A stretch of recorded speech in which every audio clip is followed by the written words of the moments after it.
used tongs to pick up the Polish and stuffed it in a hot dog bun. Onions, pickles, and hot mustard made the meat disappear. A store special offered the drink for an extra 50 cents. He tugged a large blue cup from the stack, set it under the dispenser, and was generous with the ice. The Diet Pepsi was sputtering with air, so he added regular Pepsi to fill the cup. At least the plastic lid fit. He tucked a straw in his pocket. The clerk rang up the items. Stephen added a newspaper to the stack. "It's a bad night for driving. They're saying this rain will get worse before it gets better." Stephen pulled bills from his wallet. "At least there's less traffic."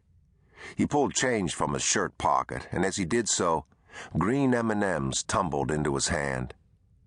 For a moment, Stephen simply looked at them. He rubbed his thumb across the chocolates, turning two of them over. Anne's son, Nathan, had been sitting on his lap after dinner, having M&Ms for dessert. The child provided a welcome distraction from the solemnity of the funeral meal. Nathan had picked out the blue ones for himself and shared the green. Stephen hadn't even realized. "You're so precious, little man." Stephen slipped the M&Ms back in his pocket. Jennifer would have been pleased to know that Anne had brought her two children to join the dinner. It was a meal where the boys had to be on their best behavior, but they didn't grasp, nor should they, the reality of death and the loss it brought. That empty chair at the table where Jennifer had once sat haunted Stephen through the meal. The boys' presence had indeed been a welcome distraction. Life went on. He took the receipt and nodded his thanks. Wind whipped the bag as he stepped outside. He turned his shoulder into it and walked to his car. He tossed a roll of paper towels on his jacket in the back seat. The emergency medical services patch on the left sleeve had come up in one corner, and the EMS logo on the back of the jacket was encircled with fluorescent orange tape rubbed nearly through in spots. He grabbed the jacket out of habit rather than need. The leave of absence from his paramedic job was open-ended. His boss avoided accepting his resignation, and Stephen had conceded the theoretical possibility that he'd change his mind.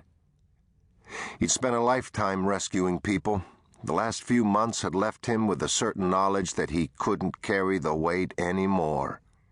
He didn't want his pager going off. He didn't want to face another person injured, bleeding, and trying not to die. Stephen was done with it.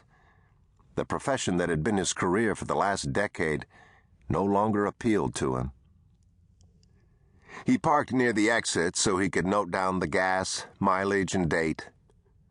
Where was he going? He picked up the map, studying it in the dim overhead light. He was driving north, with no particular plan except to be out of the state by morning. He just needed some space.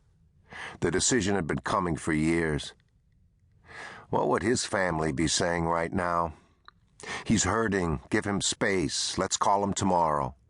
Kate had nearly strangled him when she asked him not to go, or to at least let her come along as navigator, as if she could navigate any better than he could. Outside the city, she was notorious for getting lost. He smiled as he chose the road he'd take, then folded the map. If it wasn't for the fact she was married, he would have said yes, just for the pleasure of her company. The bond between the seven O'Malleys went deep. At the orphanage where they'd first met, family was non-existent. They had chosen to become their own family and decided on the last name, O'Malley. Now, with Jennifer's death, there was an undercurrent of fear that the bond between them would change in unpredictable ways, would not hold. Maybe he was the first sign that it was breaking. He was 30 minutes away from family and already wondered what he was doing. He rubbed the back of his neck. He could turn around and go back. His family wouldn't pry that much. They'd just swallow him back into their fold and do everything they could to try to help him. He couldn't go back.